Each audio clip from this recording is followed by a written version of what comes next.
You're tuning into Black and White Sports on YouTube. The no-holds-barred truth on sports. The main event starts now. I am back, Rodgers, for Black and White Sports 2. Well, we're going to talk about Aaron Rodgers. The league meetings are going on. A lot of peel back the curtain action happening. A lot of rumors, a lot of news. Kind of like the combine all over again. One could argue, though, there's many bigger decision makers at the league meetings than there is at the combine because, look, this place is full of owners, coaches, GMs.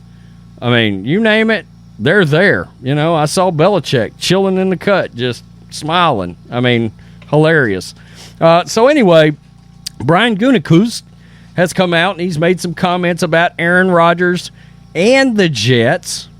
I find this interesting because it looks like we get a little back off of the demands of the Jets.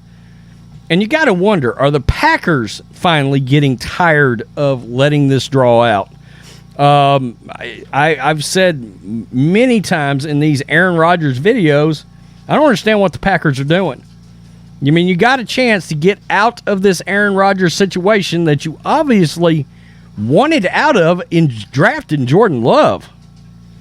You know, I mean, you pissed Rodgers off and you got 2 MVP seasons out of him, but you didn't put a team good enough around him to make the Super Bowl, so you kind of wasted it, right? And so I've always thought he's been pretty good on offense. You know, when he talks about weapons, I kind of think other than this past year that him saying he didn't have the weapons around him was, I think that's overblown from Rodgers. But I certainly will say, I mean, his defense has never been anything to write home about. One could also argue that if he wasn't Aaron Rodgers, I mean, essentially, look what happened to Derek Carr all these years playing around shitty defenses. His win-loss record was not very good, okay? Rodgers is just a much better quarterback, so it's been more wins and losses. And, you know, a couple of deep playoff runs, but it's ended in nothing. So, you know, I often wonder, man, what would have happened if you'd have put a top 5 defense behind Aaron Rodgers? I mean, look how well the Niners do with these top defenses and insert quarterback here. You know, Jimmy Garoppolo, 2 NFC championship games and a Super Bowl appearance. So anyway, league meetings came out. Brian Gutekunst made some comments and about the compensation, and he made some very interesting comments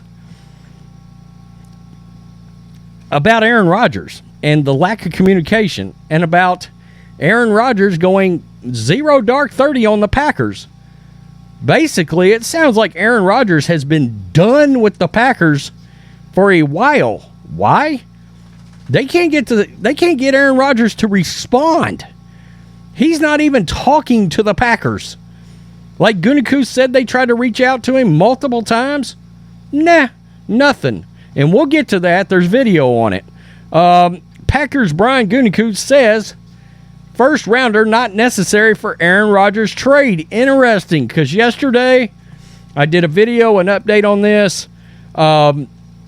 And it was revealed that, yes, the Jets are willing to trade a second-round pick and another conditional pick on top of that based on whether or not Rodgers plays an extra year or whether or not he hits, you know, certain things on the statistical totem pole. You know, that second year is a big deal too, right?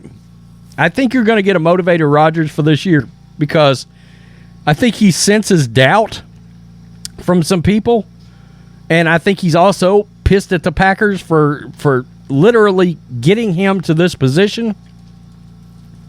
And then I think that could cause him, we've seen a pissed off Rodgers win back-to-back MVPs. That's what the Jets want, right? So this is the New York Post. Packers general manager Brian Gutekunst shed some more light on the team's attempt to trade Aaron Rodgers to the Jets, with Gang Green coach Robert Saleh not ready to hit the, quote, panic button on the lack of a trade as negotiations seem to be at a stalemate. Gutekunst told reporters at the NFL owners meetings in Arizona on Monday that Green Bay hopes to deal Rodgers soon, but they don't have a timetable. Much of the reported holdup around the deal has been about Green Bay wanting to get a first-round pick in return. But Gutekunst said that getting one isn't, quote, necessary to a potential deal.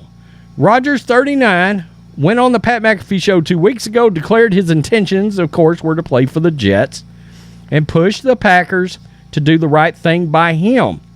Gutekunst stated that the four-time MVP ending up back with the Packers is not trending that way, but, quote, all options are on the table. Wow.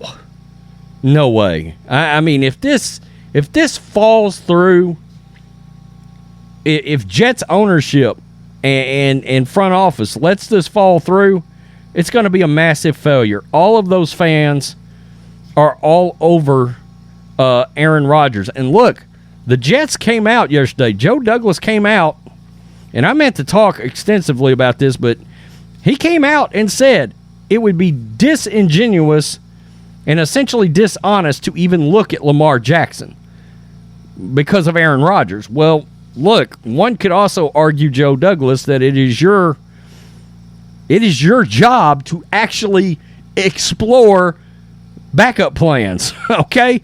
Because if this falls through and you guys are left with Carson Wentz, okay, because he hadn't been signed yet, or some quarterback like that, you let Mike White walk and you only got Zach Wilson sitting there right now. Garoppolo's gone. Carr's gone. You know, this could end up being a disaster if for some reason Rodgers doesn't end up there. And I've often wondered here, I know Rodgers said, I'm going to the Jets. But what if another team swoops in out of nowhere? The Colts, for example, swooped in out of nowhere, you know, and offered just a better deal to the Packers. Or they, you know, Irsay calls up Aaron Rodgers, and Aaron's like, you know, I kind of like this Jim Irsay guy. He's eccentric like I am. And, yeah, I mean, I'm just putting this stuff out there. Rodgers on the McAfee show expressed some displeasure with how the Packers front office handled their discussions with him this offseason. In his eyes, being ready to move on from him to Jordan Love following the darkness retreat. Hello, darkness, my old friend. After leaving the door open to him returning prior. Gutekunst claimed to the reporters that he has not been able to talk to Rodgers despite trying to. Here we go. A couple of years ago.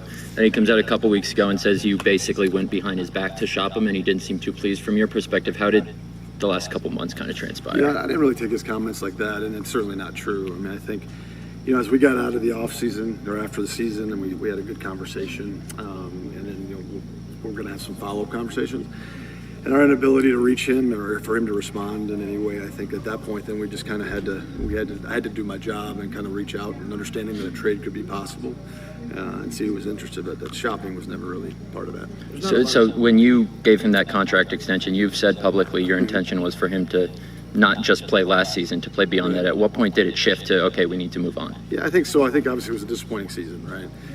And you come out of the season, you have a lot of conversations, not only with Aaron, but with the rest of the team, coaches, and everybody. And as you go through that process, you kind of get an idea of where you're going to move to, you know, as a team, how you're going to go forward. And I think I was really looking forward to the conversations with Aaron to see how he fit into that. Those never transpired. So, you know, there came a time where we kind of had to make some, you know, decisions.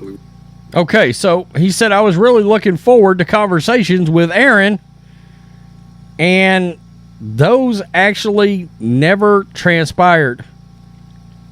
And that is, I want to make sure I give this guy credit, Matt Scheidman with The Athletic. He is the Packers beat writer for The Athletic. I just followed you. He's got a podcast, Head of the Pack. So anyway, I want to give that guy some love because, well, I did use his video, so, you know, there's that. So anyway, I've got a dog. His cameo appearance in this Aaron Rodgers video. JR. Yeah, I named him after J.R. Ewing. I shit you not. Yeah. I'm in Texas, Dallas, Larry Hagman, legend. So anyway, that's neither here nor there, but they're saying we reached out to Rodgers. I mean, nothing back. We wanted to have discussions with him. Nothing back.